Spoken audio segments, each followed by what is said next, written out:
નારાયણ હરે સ્વામિનારાયણ હરે. તારીખ આજે 5 ઓગસ્ટ 2026 રોજના અનુક્રમમાં આપણે આ શ્રી રામાનુજાચાર્ય કૃત વ્યાસસૂત્રનું શ્રી ભાષ્ય જે છે તે જોઈ રહ્યા છે. અત્યારે આપણે આનંદમય અધિકરણ જે છે તે આનંદમય અધિકરણ જોઈ રહ્યા છે. એમાં આપણે ગઈકાલે જોયું કે ભાઈ આનંદમયનો અર્થ આનંદથી ભરેલો નહીં, પણ આનંદ પોતે જ. જેમ પ્રાણમય કોષનો અર્થ પ્રાણવાળો કોષ નહીં, પણ પ્રાણરૂપ કોષ પ્રાણ પોતે જ છે તેમ. એટલે ટૂંકમાં અહીંયા અદ્વૈતીઓ પોતાનો મત જે છે તે રજૂ કરે છે, અને એનું અત્યારે આનંદમય અધિકરણમાં પણ પોતે પોતાના મત પ્રમાણે એનું પ્રતિપાદન કરે છે. એ લોકો એમાં શ્રુતિના પ્રમાણો આપે છે, અને એ લોકો અદ્વૈતીઓ એવું કહે છે કે આનંદમય એટલે ગૌરવ 8:30 बजे अंदर पहुंच जाना. आनंद हाँ उल्काना है. आनंदमय जो है तो आनंदमय જે છે તે અદ્વૈતીઓના મત પ્રમાણે આનંદ નામનો ગુણ ધરાવનાર ગુણી ભાવ નથી એ લોકમાં. અદ્વૈતીએ આનંદમય એટલે શું? તો બ્રહ્મ એટલે આનંદ, આનંદ એટલે બ્રહ્મ. આપણે શું કહીએ? જેનામાં આનંદ નામનો ગુણ હોય તે આનંદી. સમજો, જેનામાં વિશ્વાસ નામનો ગુણ હોય, એટલે જેની પર વિશ્વાસ થઈ શકે એવો હોય તો વિશ્વાસુ. આપણે નહીં કહેતા મારો વિશ્વાસુ માણસ છે, એટલે તમે એની પર વિશ્વાસ મૂકી શકો છો, એટલે એનામાં વિશ્વાસ નામનો બહુ મોટો ગુણ છે. સમજો. પછી આપણે કહીએ ને અંગ્રેજીમાં જીન્યુન છે, તો જીન્યુન એટલે જેનામાં સત્ય નામનો ગુણ છે તે, એટલે જે સાચો માણસ છે તે એમ. પણ અદ્વૈતીઓ આ પ્રમાણે ગુણી ભાવ સ્વીકારતા નથી. એ શું કહે છે? આનંદ એટલે બ્રહ્મ, બ્રહ્મ એટલે આનંદ. એટલે આટલી બધી જે હમણાં આટલી બધી અહીંયા જે રામ કહાની જે કરી, એનો મતલબ ટૂંકમાં સાર એવો હતો કે આનંદમય અધિકારમાં અદ્વૈતીઓ બ્રહ્મને આનંદ સ્વરૂપ, એટલે આનંદ એટલે બ્રહ્મ, બ્રહ્મ એટલે આનંદ એવું માને છે. બ્રહ્મ એટલે જ્ઞાન, જ્ઞાન એટલે બ્રહ્મ એવું માને છે, પણ જ્ઞાન અને આનંદ નામનો ગુણ એ બ્રહ્મમાં છે એવું માનતા નથી. બરાબર? ચાલો. માટે અવિદ્યાથી કલ્પાયેલા વિવિધ વિચિત્ર દેવાદી ભેદથી ભિન્નતા પામેલા જીવાત્માનું સ્વાભાવિક સ્વરૂપ અખંડ એક રસ સુખના એકતાન રૂપ હોય એ જીવાત્મા આનંદમય કહેવાય છે. આ રીતે આનંદમય શબ્દ પ્રત્યેગાત્મા જીવાત્માને લાગે છે. શું કહ્યું? અવિદ્યા રહિત. એટલે શું કહ્યું? અવિદ્યાથી કલ્પાયેલો જ્યારે જીવ જે છે એમાં એમ કહે કે શું છે? માયા જે છે કે અવિદ્યા જે છે એને કારણે એ પોતે બ્રહ્મ જે છે તે અહીંયા ભિન્નતા રૂપ ભેદવાળું એમ કહે કે દેવ મનુષ્યાદિ રૂપ આત્મા રૂપે કે જીવાત્મા રૂપે કહેવાય છે કે કલ્પાય છે. પણ જેવું એને પોતાના સ્વરૂપનું જ્ઞાન થાય એટલે એનો પોતાનો સ્વાભાવિક જે હજુ જીગનને આવ્યો શાંતિથી જાય, સ્વાભાવિક જે એનું સ્વરૂપ જે છે તે કેવું છે? અખંડ છે, એક રસ સુખના એકતાન હોય. બરાબર?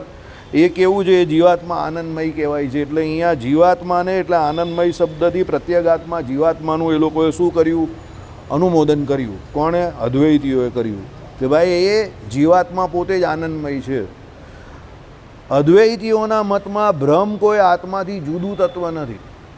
બ્રહ્મ અને આત્મા એક જ છે, એટલે ભગવાન અને આત્મા એક જ છે. આત્મા જે છે તે ભગવાનનું જ, એટલે બ્રહ્મ જે છે અવિદ્યા જ્યારે એની અંદર પ્રવેશ કરે કલ્પાયેલી, બરાબર? અવિદ્યા એટલે આપણે જેને માયા કહીએ તે, એ માયાનો જ્યારે એની અંદર પ્રભાવ થાય, બરાબર? એટલે આભાસરૂપી જે માયા જે છે તે પણ કેવી છે? કલ્પનાવાળી છે, કલ્પાયેલી. એ માયા કે અવિદ્યા જે છે એ વસ્તુતા એ નથી. એને કોઈ તત્વ તરીકે અદ્વૈતીઓ સ્વીકારતા નથી. સમજો. એટલે એ માયા જે છે કલ્પાયેલી માયા કે અવિદ્યા જેનું નામ હવે અદ્વૈતની દ્રષ્ટિએ જે છે તે, એને કારણે પેલું બ્રહ્મ જે છે શુદ્ધ, એ બ્રહ્મ પોતે પોતાને ભેદ બુદ્ધિ આવવાથી, માયાને કારણે ભેદ બુદ્ધિ આવવાથી દેવ મનુષ્યાદિ રૂપ જુદા જુદા આત્મા પણ સ્વીકારે છે કે માને છે. જ્યારે એને પોતાના સ્વરૂપનું જ્ઞાન થાય, જો અદ્વૈતમાં મોક્ષ શું છે કે હું પોતે કોણ છું? બ્રહ્મ છું. અને આ જે ભેદ જે છે તે તો અવિદ્યાને કારણે કલ્પાયેલો છે, અને એને એવું પોતાના સ્વરૂપનું જ્ઞાન થઈ જાય એટલે એનો મોક્ષ થઈ જાય. આવું અદ્વૈત મતનું કહેવું છે. હવે એ પોતાના સ્વરૂપનું જ્ઞાન થવા માટે એ લોકો ભક્તિ કરે છે. એટલે ભક્તિ જે છે તે જ્ઞાનને ઉત્પન્ન કરવા માટે અદ્વૈતીઓ કરે છે. એટલે અદ્વૈતીઓ તમને ભજન કરતા દેખાય ખરા, પણ એ જ્ઞાન જ્યાં સુધી ઉત્પન્ન ન થાય ત્યાં સુધી કે હું બ્રહ્મ છું એવું ત્યારે આપણામાં શું છે? જ્ઞાન જે છે તે ધર્મ પછી જ્ઞાન આવે, જ્ઞાનથી તમને વૈરાગ્ય થઈને વૈરાગ્યથી ભક્તિ ઉદય થાય. આપણામાં ઉલટો ક્રમ છે, સમજો. એ લોકમાં શું છે? ભક્તિથી જ્ઞાન ઉદય થાય, આપણામાં જ્ઞાનથી વૈરાગ્ય ને વૈરાગ્ય પછી ભક્તિ ઉદય થાય, એવું છે. એટલે અદ્વૈત અને વિશિષ્ટાદ્વૈતમાં આ બહુ મોટો જમીન આસમાનનો ફરક છે. ચાલો, હવે ઉત્તર પક્ષ આવી ગયો, બરાબર. હવે તમને ઊંઘ ના આવશે, હવે તમને શાંતિથી બધું સમજાશે.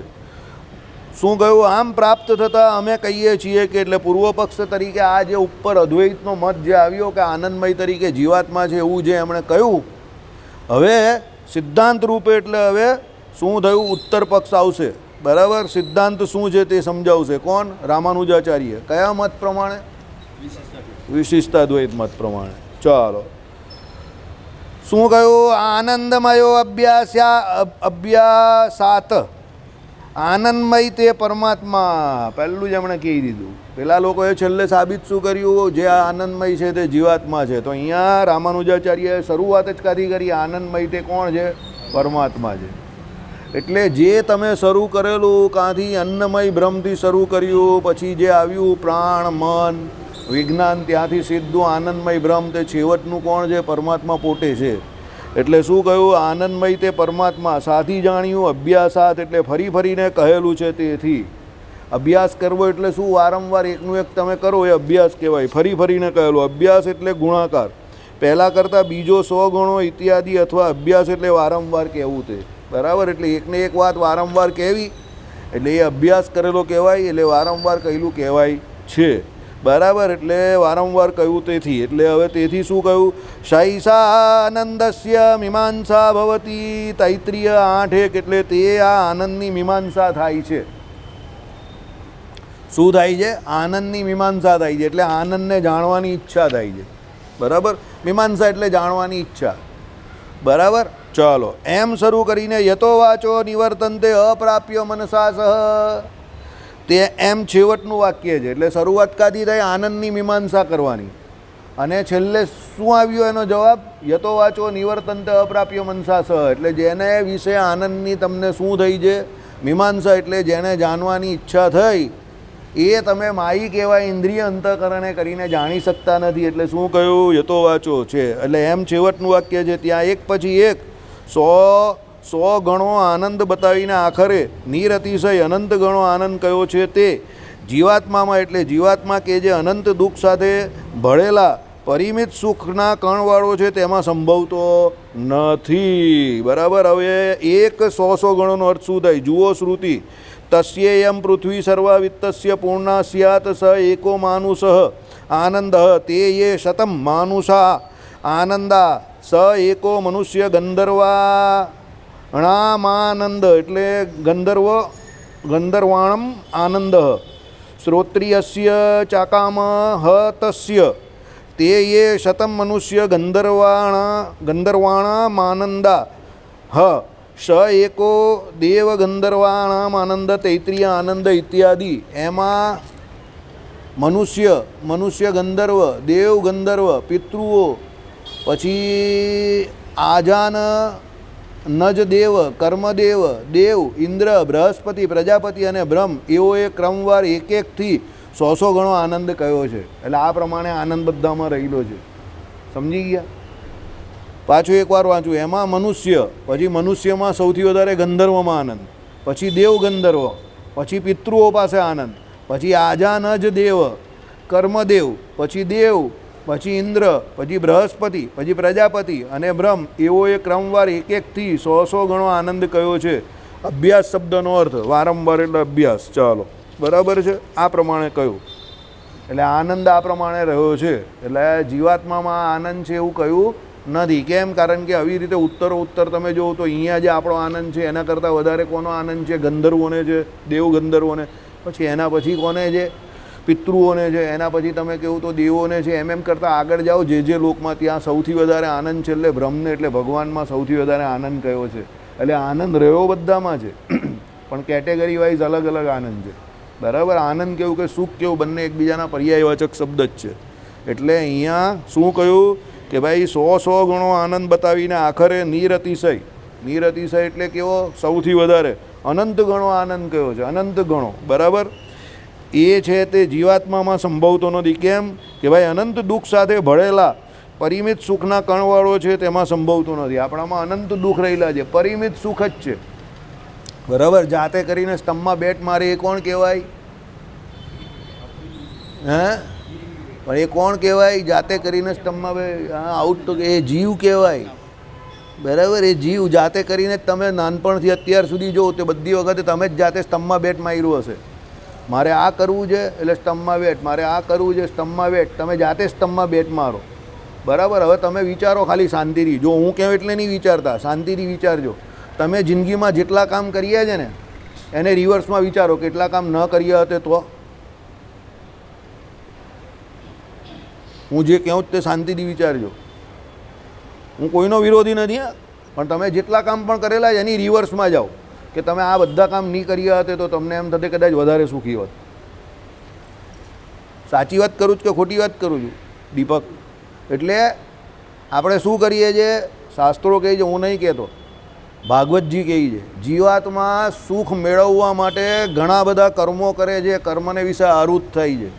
બધા જીવ સુખ મેળવવા માટે જ કર્મ કરે છે, પણ એવું જરૂરી નથી કે દરેક કર્મના ફળ રૂપે એને સુખ જ મળે. સમજી ગયા? એટલે સુખ માટે એ પ્રયત્નશીલ તો રહી છે, પણ સુખ કાયમ મળતું નથી. તમારી પાસે 100 રૂપિયા આવ્યા, તમે વિચારો કે ચાલો આમાંથી 80 લગાવો. અરે ઘણી વખત 100 નથી હોતા તો પણ બેંક પાસે લઈને તમે લગાવવા જાઓ છો. બરાબર છે. પણ એવું જરૂરી છે કે દરેક વખતે તમે ફાવો? એમાં નથી ફાવતા ને, કોઈક જ વખત ફાવો છો, બાકી નથી ફાવતા. બરાબર છે. હવે તમે નહીં, બધા જ એવું વિચારે કે પૈસા આવે જ તે વધવા જોઈએ, ઘટવા તો જોઈએ જ નહીં, એવું બધા જ વિચારે જ ને. પણ એવું થાય છે? જો એવું જ થતું હોય બધા જોડે તો બધા આટલા બધા લોકો ડિફોલ્ટર નહીં થાય, આટલા બધા લોકો આત્મહત્યા નહીં કરે, આટલા બધા લોકો દુઃખી થાય નહીં. એટલે અહીંયા શું કહ્યું? અનંત દુઃખ સાથે ભળેલો. ભળેલો એટલે દુઃખથી એકદમ અતરબતર થઈ ગયેલો. બરાબર. પરિમિત સુખના કણવાળો. આપણામાં કેટલું સુખ રહેલું છે? પરિમિત જ સુખ છે, એકદમ મર્યાદિત સુખ. એ એમ કહે કે છે તે સંભવતો નથી. કનામાં? એટલે આત્મામાં આ સંભવતું નથી. અને તેથી સગળા હે એટલે ત્યાજ્ય દુષ્ટ ગુણ વિરુદ્ધ. બરાબર. એટલે જેટલા પણ માયાના દુષ્ટ ગુણો જે છે તેનાથી વિરુદ્ધ અને કેવળ કલ્યાણ ગુણવાળો. બરાબર. અનંત કલ્યાણકારી ગુણવાળા જે છે તે, અને અન્ય સર્વથી વિલક્ષણ, પાછા બધાથી જુદા છે. કોણ છે એ બોલ દીપક? પરમાત્મા. બરાબર. પકડું. એવો પરમાત્મા જે આનંદનો આશ્રય છે એમ એ જણાવે છે. સમજી ગયા? એટલે ભગવાન જે છે તે જ આનંદનો આશ્રય છે. ભગવાન વગર આનંદનો આશ્રય બીજો કોઈ નથી. અને જે ભગવાનની શરણે ગયા છે, સામે શું લખ્યું? ભાઈ ગોલોકધામને પામે. કોણ? જેણે આ ઉદ્ધવ સંપ્રદાયની દીક્ષા લીધી છે અને એકાંતિક ભક્ત જે થયો છે એ શરીર છોડે છે એટલે દેહને અંતે ભગવાનના ગોલોકધામને પામે છે. કયું ગોલોકધામ? તો નંદ સુનંદાદિક પાર્ષદોએ સેવેલું. ને ત્યાં કોણ રહ્યા છે? શ્રી રાધા કૃષ્ણ રહેલા છે. આજે બોર્ડ નહીં લખવાનું, આ બોર્ડની અંદર આ જે છે ને એની નીચે ટીક કરવાની છે. આજે બોર્ડ નહીં લખવું, આ બહુ સરસ છે, કાલે આપણા મગજમાં નહીં આવી વાત. એટલે બંને દીક્ષાવાળા. કોણ? 2 દીક્ષા કઈ? બોલ દીપક. ત્યાગી ગૃહી. પણ એના શબ્દ કયા વાપરે છે? હા, સામાન્ય અને મહાદીક્ષા. બંને દીક્ષાવાળા એ ધામને પામે છે. શરત એક જ છે, એકાંતિક ધર્મમાં રહેતો હોવો જોઈએ. બરાબર. બહુ સરસ લખેલું છે. મેં આજે વાંચ્યું, કાલે ઉતાવળમાં હતી, પેલી આરતી થવાની હતી ને પેલું ટાઈમ લિમિટમાં પાછું 8 લાઈન લખવાની હતી, એટલે બરાબરની યાદમાં મગજમાં નહીં હતું. આજે મેં વાંચ્યું, મેં કહું આ એક દિવસ રહેવા દેવા જેવું છે. કારણ કે જેના માટે માણસો આટલી બધી મહેનત કરે છે કે જીવ અહીંયા આવીને ભજન કરે છે, તેનું પરિણામ શું? ચોખ્ખું લખેલું છે. રામાનંદ સ્વામીએ જે પ્રમાણે કહ્યું એ પ્રમાણે શ્રીજી મહારાજ કહે કે અમે આખી દીક્ષા વિધિ કહી છે. અને આચાર્ય શુદ્ધા માટે ભગવાને આજ્ઞા કરી તમારે પુરુષે જ પુરુષને જ દીક્ષા આપવી. બહેનોને દીક્ષા આપવા માટે આચાર્યના ધર્મપત્ની એટલે માતૃશ્રી બહેનોને દીક્ષા આપે. કેમ? અતિશય નિકટતાને કારણે પાપાચારનો ભય આચાર્ય મહારાજને પણ રહ્યો છે. એટલે એ એમ કહે કે બંનેનું કલ્યાણ બગાડે એવો થાય, એટલે એ કામ નહીં કરવાનું. આવું ભગવાને ચોખ્ખું કહી દીધું. એટલે જે દીક્ષા આપે છે એના માટે પણ ભગવાને બાઉન્ડ્રી બનાવી દીધી. સમજો તો બીજાની તો કા વાત કરો છો? બાકી ભગવાને કહ્યું એ પ્રમાણે એકાંતિક ધર્મમાં રહ્યો ને તમે આ દીક્ષા લીધી હોય તો આમાં જે કહ્યું બાઉન્ડ ટુ હેપન એ થવાનું જ છે. કારણ કે ભગવાને સહી સિક્કા કરેલા છે સત્સંગી જીવન ગ્રંથ પર. તમારો કે મારો ગ્રંથ થોડો છે, શ્રીજી મહારાજે એની પર સહી સિક્કા કરેલા છે ને. તો બસ શ્રીજી મહારાજે સહી સિક્કા કહી રહ્યા હોય તો પછી તમારે ને મારે ચિંતા કરવાની કાંઈ જરૂર છે? બરાબર. એટલે એકવાર પાછો આજે રિપીટ કરજો, આજે બોર્ડ નહીં બદલવાનો, લખવાનું આને પેલી ટીક કરી દેવાની નીચે મેઇન જે લાઈન છે ને ગોલોકધામને વિશે, રાધિકા કૃષ્ણવાળી, એ બધી ટીક કરવાની છે. કેમ? કારણ કે એ બધા મુખ્ય મુદ્દા છે સંપ્રદાયના. એક બેન ધામમાં ગયા હમણાં જ, પહેલાં સોખડામાં હતા, એને એનો છોકરો બેવ, પછી આપણી કથા સાંભળતા થયા, એના છોકરાને પહેલાં આ ભાઈએ નંબર આપેલો, પછી એ લોકો કથા સાંભળતા થયા, પછી ધીરે ધીરે એ બેનને આપણો નિશ્ચય થયો, પછી એનો છોકરો અહીંયા આવતો થયો, એ બેન પણ આવતા થયા. બેનને મેં જોયા નથી, હું નથી ઓળખતો, પણ એનો છોકરો મને મળ્યો કે મારા મમ્મી ધામમાં ગયા. 14 દિવસ કાલે થયેલા ને અહીંયા આવેલો, બધું પૂરું કરીને વિધિ. મને કહી કે અમે પહેલાં સોખડામાં જતા હતા, અહીંયા આવ્યા અને કથા વાર્તા સાંભળી, સત્સંગી જીવન તમારું ને આ બધું સાંભળ્યું અહીંયા, એટલે અમને નિશ્ચય થયો કે એ શ્રી કૃષ્ણ એ જ સ્વામિનારાયણ છે અને મારા બા હમણાં જ ધામમાં ગયા, કાલે એ છોકરો મને મળી ગયો. સમજો? એટલે કહેવાનું તાત્પર્ય શું છે? જેને સારું ગ્રહણ કરવું છે એ કોઈ પણ જગ્યા પરથી કરી શકે છે. બરાબર. જો પહેલાં રાજુભાઈના ભાભી, મહેશભાઈના ઘરવાળા, બરાબર છે, એ ત્યાં 5 વખત અહીંયાથી આઈસીયુમાં ગયેલા. બરાબર. અને છેલ્લા મહિનાઓમાં તો લગભગ એમનો ખર્ચો મહિનાનો 25,000 થી 30,000ની દવા આવતી હતી. બરાબર. પણ એ બેનની ડેરિંગ કહેવાય કે આટલી ડેરિંગ કરીને પણ એ ત્યાં સુધી આવ્યા અને એમને 2 દિવસ કન્ટિન્યુઅસ 1.5 દિવસ ભજન કર્યું અને પછી ધામમાં ગયા. એ પણ ઘરમાં રહેતે તો ભજન થતે ન થતે. સમજો? એટલે ભગવાન સત્સંગમાં રહેલા જ છે, કોઈના કોઈ રૂપે, કોઈને કોઈ રૂપે ભગવાન તમને કહે છે કે આઈ એમ હિયર. સમજો? બેનોથી આખો દિવસ તો ઘરમાં એમાં રચ્યા બસ્યો એકાદી ભજન થવાનું. ભગવાને જાણી જોઈને એમને ત્યાં બોલાવી દીધા અને પાટોત્સવ પૂરો થયો, આપણે વિઘ્ન પણ ન આવ્યું ને રેલવે સ્ટેશન પર પહોંચ્યા અને એમને આવું થયું. બોલો ચાલો. આ 1 મહિનાની અંદર 2 કેસ થયા. હવે 17મી જૂન અને આ હમણાં બીજી જુલાઈનો કેસ, 13 દિવસ પૂરા થયા. એટલે 2 મહિનામાં, 1.5 મહિનાની અંદર 2 કેસ હવા થયા. બરાબર. એટલે ભગવાન પર શ્રદ્ધા રાખો. આ એક એવી વાર્તા છે કે કહાની છે કે જે ઓલરેડી પુસ્તકમાં લખાયેલી છે, પણ એની સત્યતા જે છે ને એ આપણી આંખ બંધ થાય પછી શરૂ થાય છે. દુનિયા આપણી આંખ ખુલ્લી હોય ત્યારે દેખાય અને પરલોકમાં જે ગતિ જે થાય છે તે આપણી આંખ બંધ થાય પછી દેખાય છે. એટલે એમાં શાસ્ત્રોના શબ્દો ઉપર તમારે પૂરેપૂરો વિશ્વાસ રાખવો પડે. શ્રદ્ધાવાન લભતે જ્ઞાનમ. એ આંખ બંધ થાય છે પછી શાસ્ત્રોની દુનિયા આખી સાચી છે એ તમને ખબર પડશે. આંખ ખુલ્લી છે તો અત્યારે આ દુનિયા તમને કેવી સાચી લાગે છે, પણ આંખ બંધ થશે જે દિવસે ત્યારે તમને આ દુનિયા સાચી લાગશે. શાસ્ત્રોમાં જે લખેલું છે એક એક શબ્દ સાચા છે. આ તો શું છે, બહુ આસાનીથી બધું ચાલતું એટલે લોકોને કદર નહીં હોય ને. સમજો? રોજ જેના ઘરે મિષ્ટાન બનતું હોય એને મિષ્ટાનની કદર નહીં હોય. બરાબર. પણ પછી પેલો જતો હોય ને, અમારી જેમ પહેલાં અમે ભણતા હતા ત્યારે જમવા જતા હતા ને, 2 રોટલી જ મળે, 4 રોટલી એટલે 4 રોટલી જ મળે, આ શાક એટલે આટલું શાક જ મળે, એમાં પાછું કાંદા લસણ વગરનું આપણે ખાઈએ એટલે વધારે તકલીફ. સમજો? પછી એમાં અઠવાડિયામાં એકવાર અમને એમ કહે કે ભાઈ આજે તમને શીરો આપવામાં આવશે, એટલે અમે ગાંડા થઈ જતા હતા. હવે ઘરમાં તો ગમે ત્યારે મળતું હોય, આપણે કહીએ ત્યારે શીરો બનતો હોય, પણ ત્યાં પેલો બહાર જાય એટલે ખબર પડે કે આજે ફિસ્ત રાખેલી છે, આજે તો ચૂકવાનું નથી એમ. એટલે ફિસ્ત રાખ્યો હોય ત્યારે તો પેટ એકદમ કોરું રાખીને બધા જાય. આપણે ત્યારે ફિસ્ત કહેવાય. હવે ફિસ્ત એટલે શું ખબર? આ સેવવાળી પેલી દૂધ હોય તે હોય કે એ સામાન્ય જ હોય, કંઈ એને ફિસ્ત કહીએ, જે તમે રાંડેરમાં દર મહિને ખાવ છો. ત્યાં તો અમે ગાંડા થઈ જતા હતા 16 વર્ષની ઉંમરમાં, એવી હાલત. કારણ કે શાકમાં તેલ નહીં હોય એવું અમે ખાતા હતા. તેલ નામ માત્ર જ નાખેલું હોય શાકમાં. કોબીનું શાક હોય તો બરાબર કોબીજને પેલી આમ કરીને એ કરી દીધી હોય ને વઘાર કરીને જે બનાવેલી હોય, આપણે કચુંબર ખાઈએ ને જે, એ શાક હોય ત્યાં. બટાકાનું શાક હોય તો નામ માત્ર રાઈનો વઘાર હોય ને મીઠું મરચું હોય, બસ, બીજું કંઈ નહીં. બરાબર. એટલે એમને એમ કંઈ થતું નથી. સમજો? એના માટે સંઘર્ષ કરવો જ પડે. અને તમે શાક એક વાર લો પછી બીજી વખત થોડુંક મળે, ત્રીજી વખત મળવાની તમે માંગો એટલે દોરો આમ કરીને કરે, ભાઈ હવે નહીં મળે, પૂરું થઈ ગયું શાક. સમજી ગયા? રોટલી પણ લિમિટેડ. કેમ? ત્યાં કંઈ આપણા મા બાપ થોડા છે, ત્યાં તો તમે બાંધેલું હોય એ પ્રમાણે ખાવાનું મળે તમને, સમજો. એ કંઈ આપણા મા બાપ થોડા છે, એ એના પૈસા જોરે એને નિસ્બત છે ને આપણે આપણા પેટ ભરવા જોરે નિસ્બત છે. ત્યાં કંઈ મોસાળે જમણવારને મા પીરસનાર થોડી છે, એ દુનિયાદારી ચાલે છે, એ દુનિયાદારી હતી. તો એમાં તો એવું જ હોય ને, બરાબર. એટલે આપણે રોજ સત્સંગ થતો હોય, રોજ મંદિરે આવતા હોય, રોજ અહીંયા નિયમ ભજન કરતો હોય, એટલે આપણે શું છે એની કદર નહીં હોય. પણ પેલો જો 4 મહિને 6 મહિને એકવાર આવતો હોય ને અહીંયા જોતો હોય તો કે આ લોકોની લાઈફ સારી સેટ છે, બરાબર. રોજ મંદિરે જાવ, જેમ જે ન જતો હોય તો તરત પૂછશે તમને, એને કદર હોય. કેમ? કારણ કે રોજ નહીં આવતો ને, એટલે આપણે તે અહીંયા આવેલો હોય તો પછી રખડિયા કરે, આમ તેમ ફર્યા કરે, પેલી પાડી પર બેસે, કોમેન્ટ પાસ કર્યા કરે. એને સત્સંગનો મહિમા નહીં હોય. કેમ? આ તો રોજ ચાલે છે, એટલે મગજ ઠેકાણા નહીં હોય તો પેલો આમ તેમ રખડિયા કરે, ફર્યા કરે. સમજી ગયા? આવું છે. ચાલો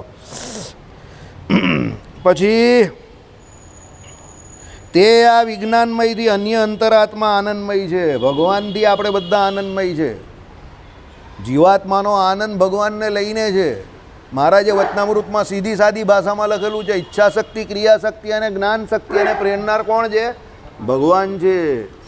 એટલે ભગવાનની ઈચ્છાશક્તિ, ભગવાનની ક્રિયાશક્તિ અને ભગવાનની જ્ઞાન શક્તિ જે છે એમાંથી જીવને ભગવાન એના કર્મ પ્રમાણે પ્રાપ્ત કરાવે, સમજો. એટલે જે જગ્યા પર છે એમાં એના પૂર્વના કર્મ અને એની નિયતિ, ભગવાન અત્યારે એની પાસે શું કરાવવા માંગે છે એ પ્રમાણે એને ઈચ્છાશક્તિ, ક્રિયાશક્તિ ને જ્ઞાન શક્તિ આપે. પેલો કહે ને કે બહુ જીગરવાળો માણસ છે, એનું જીગર બહુ મોટું છે. એનું જીગર મોટું કેમ હોય? ભગવાન એની પાસે મોટું કામ કરાવવા માંગતો હોય એટલે એનું જીગર મોટું હોય, સમજો, બરાબર.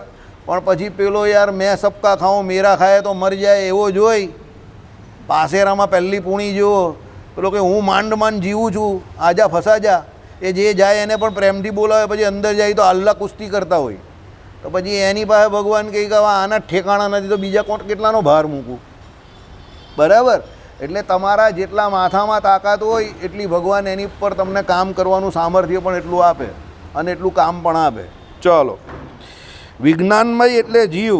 જો આવી ગયું ને વિજ્ઞાનમય એટલે જીવ, બરાબર.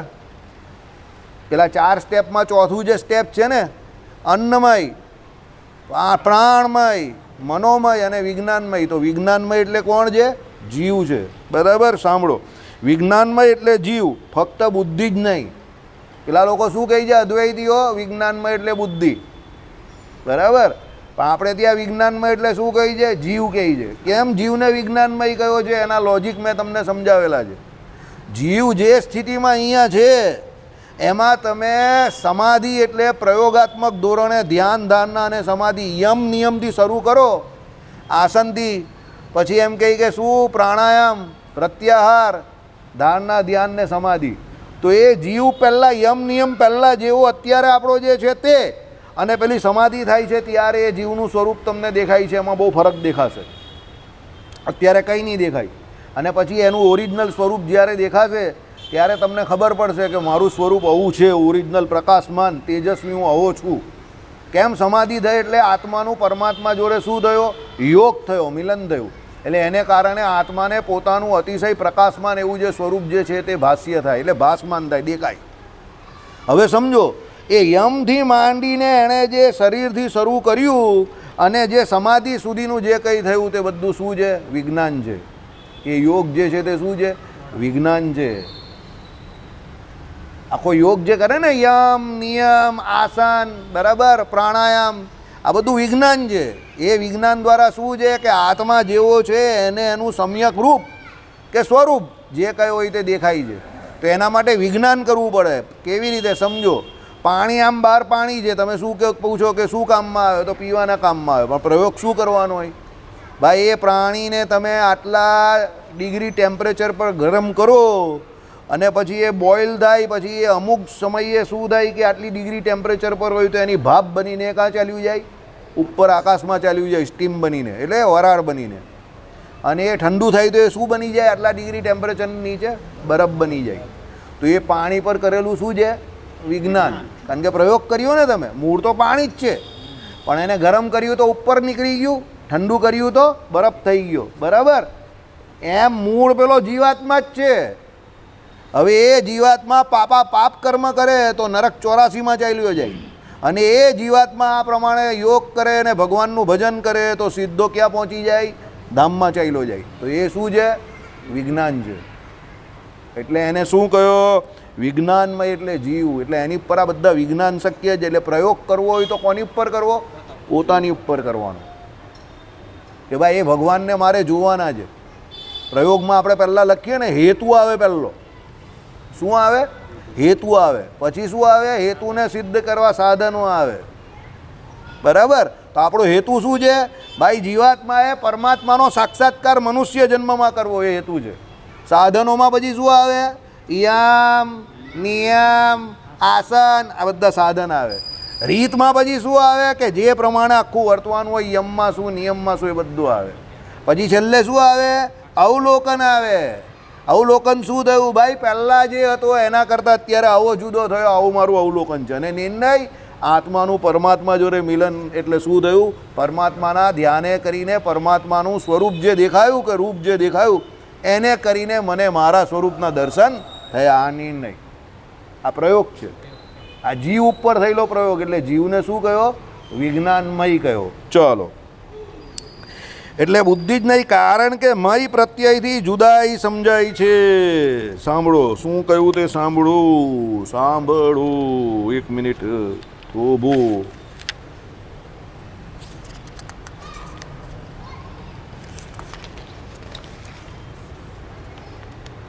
પાના બહુ ચોટી જાય એને. ચાલો, હા. વિજ્ઞાન અને વિજ્ઞાનમય બે એક ન હોઈ શકે. વિજ્ઞાન એટલે બુદ્ધિ અને એનાથી ભરેલો તે વિજ્ઞાનમય એટલે જીવ. સમજી ગયા? આખું આ વિજ્ઞાન એની ઉપર થાય છે. એટલે શું છે? વિજ્ઞાનમય. એટલે એને જીવ કહ્યો. એકલું વિજ્ઞાન હોય તો બુદ્ધિ કહેવાય. કેમ એકલું વિજ્ઞાન બુદ્ધિ? આપણે જે કંઈ કરીએ છીએ તેમાં નોલેજ એટલે જ્ઞાનનો જો ઉપયોગ કરીએ તો આપણે શું કહીએ? એના માટે શબ્દ શું વાપરીએ? બુદ્ધિશાળી છે. એટલે વિજ્ઞાન એટલે બુદ્ધિ. પણ વિજ્ઞાનમય કયો છે? જીવ. એટલે એની ઉપર એ બુદ્ધિનો પ્રયોગ કરવાનો છે. કોની ઉપર? જીવ ઉપર. પોતાની બુદ્ધિનો ઉપયોગ પોતાના જીવ ઉપર કરવાનો છે. હવે વસ્તુતા એ શ્રીજી મહારાજના સિદ્ધાંત મુજબ વચનામૃત ગ્રંથ શું કહે છે? ભાઈ એ બુદ્ધિને પણ જે જ્ઞાન છે તે પોતાનું નથી. કારણ કે બુદ્ધિ કેવી છે? જડ છે. તો એ બુદ્ધિમાં જ્ઞાન રહેવું તે કોનું રહેવું છે? જીવનું રહેવું છે. હવે જેનો જીવ જેટલો હોશિયાર એટલો બુદ્ધિશાળી. એટલે તમને કોઈ બુદ્ધિશાળી કહે છે તો એકચ્યુઅલી એ કહેવા માંગે છે શું? તમારો જીવ બુદ્ધિશાળી છે. પણ એને એ ખબર પડતી નથી. એટલે એ શું કહે? બુદ્ધિશાળી જો. બાકી વસ્તુતા એ જ્ઞાન કેમાં રહેવું છે? જીવમાં રહેવું છે. બરાબર? એટલે વિજ્ઞાનમય કોણ છે? જીવ છે. બરાબર? વિજ્ઞાન કોણ છે? બુદ્ધિ છે. બરાબર? કારણ કે વિજ્ઞાન એટલે જ્ઞાન જેનાથી થઈ શકે તે. એટલે બુદ્ધિમાં બધું થાય છે ને. નિશ્ચય કેમાં હોય? બુદ્ધિમાં હોય. નિદ્રા કોને આવે? બુદ્ધિમાં હોય. બરાબર છે? નિદ્રા, નિશ્ચય, પછી એના પછી એક બીજું શું આવ્યું? હા, એ તો યાદશક્તિને એક બીજું પણ છે. નિદ્રા, નિશ્ચય, સંશય. સંશય પણ કેમાં રહ્યો છે? બુદ્ધિમાં રહેલો છે. બરાબર? તમે જે તર્ક કરો ને એ બધા બુદ્ધિમાં હોય. તમારા તર્ક જે હોય તો બધા બુદ્ધિમાં હોય. હવે એ બુદ્ધિ જે છે, મન, બુદ્ધિ, ચિત્ત અને અહંકાર, તે જીવની બહુ નજીક છે. એટલે જેનો જીવ જેટલો પાવરફુલ એના તર્ક એટલા પાવરફુલ, એની બુદ્ધિ પણ એટલી પાવરફુલ કહેવાય. કારણ કે બુદ્ધિનું પોતાનું કોઈ અસ્તિત્વ નથી. બુદ્ધિ તો કેવી છે? જડ છે. પણ ભગવાને શું કહ્યું? જગતમાં એનો પ્રયોગ એટલે એનું નામ બુદ્ધિથી કહેવાય છે, જ્ઞાનનું. એટલે લોકો બુદ્ધિ શબ્દનો ઉપયોગ કરે છે. બાકી વસ્તુ તો એ મન, બુદ્ધિ, ચિત્ત ને અહંકાર તો કેવા છે? માયાના 24 તત્વના અંતઃકરણમાં આવે છે. એટલે એ તો કેવા છે? માયાના છે, જડ છે. પણ પેલા જીવાત્મા જે નજીક રહ્યો છે એના જ્ઞાને કરીને પેલા બધા પ્રકાશમાન થાય છે. બરાબર? ચાલો, પ્રાણમય શબ્દમાં તો મય પ્રત્યયને સ્વાર્થિક એટલે સ્વાર્થિક માનવો પડે છે. કારણ કે છૂટકો નથી. સાંભળો, હવે પ્રાણમયનું સમજાવે છે. સ્વાર્થિક એટલે શું? એટલે સ્વાર્થિક એટલે મૂળ પ્રકૃતિનો અર્થ કાયમ રાખનાર. જે પ્રત્યયનો કાંઈ જ ખાસ એટલે વિશેષ અર્થ નહીં. આ કબૂલાત પણ આગળ જતાં ખેંચી લેશે. એટલે આ જે કબૂલાત કરી તે આગળ જતાં ખેંચી લેશે. એટલે અહીંયા પ્રાણમય જે કહ્યું છે તેને શું કહ્યું? સ્વાર્થિક એટલે મૂળ પ્રકૃતિનો અર્થ, મૂળ એટલે પ્રકૃતિનો અર્થ કાયમ રાખનાર. જે પ્રત્યયનો કાંઈ જ વિશેષ અર્થ નહીં. એટલે ઓકે, એટલે એમાં પ્રાણમયમાં મય જે છે ને એનો કંઈ વિશેષ અર્થ નહીં લેવાનો. પ્રાણનો અર્થ મેઇન લેવાનો છે. કે પેલો પ્રાણ જે છે પ્રાણવાયુ એને કારણે આ શરીર ટકી રહી છે એવું અહીંયા કહેવા માગે છે. એટલે મય જે છે તે આની ભાષામાં બહુ મોટા અર્થ માટે નથી. મયને આપણે કહીએ ને સાયલન્ટ છે, આપણે નહીં કહેતા સાયલન્ટ નહીં કહેતા ઘણી વખત સાયકો શબ્દ. તો સાયકોમાં શું આવે? પહેલું પી આવે, પણ પી કેવો છે? સાયલન્ટ છે. નહીં તો શું થાય? પસાયકો. પછી સાયકોલોજી, એમાં પહેલો શું આવે? પી આવે. હવે અમે લોકો જે કોમર્સ કોલેજ, આ બાજુ અમે સાયન્સ કોલેજમાં, બાજુમાં આર્ટ્સ કોલેજ હતી ને, તો સાયકોલોજીમાં પહેલાં પી જ આવે, તો અમે ત્યાં જઈને ફસાયકોલોજી જ બોલીએ. તો પ્રોફેસર એક દિવસ સાંભળી ગયા મને કે હકીકતમાં આ સબ્જેક્ટ તો ફસાવાનો જ છે એમ કે, કારણ કે આમાં બધાની પોતપોતાની સાયકોલોજી અલગ જ આવે. સાયકોલોજી એટલે શું? તમારી બધાની ઓન સાયકોલોજી હોય. સમજો, અહીંયા સાપ આવે તો બધા અલગ અલગ સાયકોલોજી દોડાવે પોતાની. પહેલી સાયકોલોજી શું? આપણે ભાગી જવાનું. કોઈ એક કે બે જણા જે હોય કે જે સાપને ભગાવવાનું વિચારે, બાકી બધા શું વિચારે? આપણે જ ભાગી જવાનું. એટલે હવે બધાની સાયકોલોજી છે, બધા ખરા છે, આમાં ખોટો કોણ? છેલ્લે તો જાન બચાવવાની જ ને. તો જે ભાગી જાય એની પણ જાન બચે છે, અને જે એને ફેંકવા જાય છે એમાં એને રિસ્ક છે, પણ હવે એ બીજાની જાન બચાવવા જે કામ કરે છે તો એ પણ ખોટો નથી, અને પેલા ભાગી જાય છે પણ ખોટા નથી. તો સાયકોલોજી તો એવું જ કહે. એટલે એનું નામ શું કહેવાય? પસાયકોલોજી. એટલે એમાં ફસાવાના ધંધા. તમે કંઈ પણ બોલો, ફસાઈ શકો છો. તમે કહો કે હું ભાગી ગયો, મને નહીં સાપ પકડતા આવડતું, તો હું સાચો હતો. એટલે પેલો સામેવાળો પકડો કે તું કેટલો સ્વાર્થી છે, કેમ ભાગી ગયો? ભાગવાની કોઈ જરૂર નહીં હતી. હવે પકડવાવાળો જે છે એ પકડવા જાય, તો તમે કહો કે પકડવા હું કામ રહ્યો? તને કરદી ખાતે તો તારા બૈરી છોકરાનું શું થશે? તો તમે બી સાચા છો. હવે આમાં કોણ સાચો કોણ ખોટો? એટલે એ વિષયનું નામ શું છે? ફસાયકોલોજી. એમાં ફસાવાનું જોઈએ. એટલે હું કહું સાહેબ આમાં પી સાયલન્ટ નથી, આમાં પીનો અર્થ થાય છે એ હકીકતમાં એ ફસાયકોલોજી જ છે, એમાં ફસાવાના ધંધા છે. બરાબર. ચાલો બીજું કેમેસ્ટ્રી. એમાં CH વાપરે. હવે બોલે કેમ ને પાછો બોલે CH. હું સાહેબ આને કેમેસ્ટ્રી જ કહ્યું નહીં, તમે કેમેસ્ટ્રી હું કામ કહું છું? બરાબર. હવે એનો અર્થ પણ એવો છે, સમજી જાઓ. એમાં H સાયલન્ટ છે. બરાબર. મનીષ તારે એવી માથાકૂટમાં બહુ પડવા જેવું નથી. તારે ખાલી જો આ ધંધો હારામાં હારો 160માં આવ્યું, 260માં વેચી નાખવાનું, 100 રૂપિયા આપણા ઘરે આવી ગયા ને, બસ આ ધંધો આવડી ગયો ને એટલે કામ પૂરું થઈ ગયું. આ બધું સાયકોલોજી, આ બધું કેમેસ્ટ્રી, એ બધું જાણવાનું કંઈ કામ નથી આપણે. ચાલો, એટલે આ ગુજરાતી સમજણ. ભાઈ મને મારું મળી ગયું ને, તેલ પીવા ગયો, આ પેકેટ કેટલાનું છે? આટલામાં પડે છે ને, આટલામાં ગયું ને, આપણું મળી જાય ને, છોડી દેવાનું. બરાબર કે નહીં દીપક? એ ધંધો ગુજરાતીનો ધંધો. એને કેમેસ્ટ્રી જોડે નિસ્બત નથી, સાયકોલોજી જોડે એને કોઈ નિસ્બત નહીં. એને પેકેટ આટલામાં આવે ને આટલામાં વેચવાનું, એમાં જ નિસ્બત. આ ગુજરાતી. જય જય ગરવી ગુજરાત. ચલો, અહીંયા તો વિજ્ઞાનવાળો જીવ સંભવે છે એટલે મય પ્રત્યય કાંઈ અર્થ વગરનો છે એમ માનવું વાજબી નથી. બરાબર. એટલે શું છે? વિજ્ઞાનવાળો પેલો જીવ સંભવે છે એટલે મય પ્રત્યય વગરનો છે એવું નહીં. પ્રાણમયમાં મય પ્રત્યય વગરનો છે, કંઈ કામનો નથી, કારણ કે એમાં પ્રાણ મુખ્ય છે. પણ અહીંયા વિજ્ઞાનમયમાં શું છે? મય પ્રત્યય કાંઈ પણ અર્થ વગરનો છે એમ માનવું વાજબી નથી. કેમ વાજબી નથી? કારણ કે પેલો અહીંયા તો જીવ જે છે તેમાં વિજ્ઞાનવાળો છે, એમાં વિજ્ઞાન સંભવે છે. બરાબર. વિજ્ઞાન કહ્યું તો આપણે હમણાં જોયું ને એ પ્રમાણે બદ્ધ અને મુક્ત પ્રત્યેગાત્મા જીવ જ્ઞાત જ છે એમ અમે કહ્યું છે. બરાબર. એટલે સાંભળો, જ્ઞાનવાળો છે, ફક્ત જ્ઞાન જ નથી. એટલે બદ્ધ હોય કે મુક્ત હોય, બંનેમાં જ્ઞાન નામનો ગુણ તો હોય જ છે. કીડી જ્ઞાન સ્વરૂપ છે, એટલે પોતે પોતાને જાણે છે. બરાબર. પણ એનામાં જ્ઞાન નામનો ગુણ છે. કેવી રીતે? બોલ ચેલા, જલ્દી બોલ, તેરે પાસ 2 મિનિટ હે, 1 કરોડ રૂપિયાનો સવાલ. હા, આમ આંગળી મૂકો એટલે ધડાક દઈને ફરી જશે. એટલે એનામાં જ્ઞાન નામનો ગુણ રહેલો છે. બરાબર. અંધ વ્યક્તિ છે. બરાબર. દેખાતું નથી. ગરમ પાણીમાં આંગળી બોળો, ફટાક દઈને બહાર કાઢશે. એટલે એનામાં જ્ઞાન નામનો ગુણ રહેલો છે.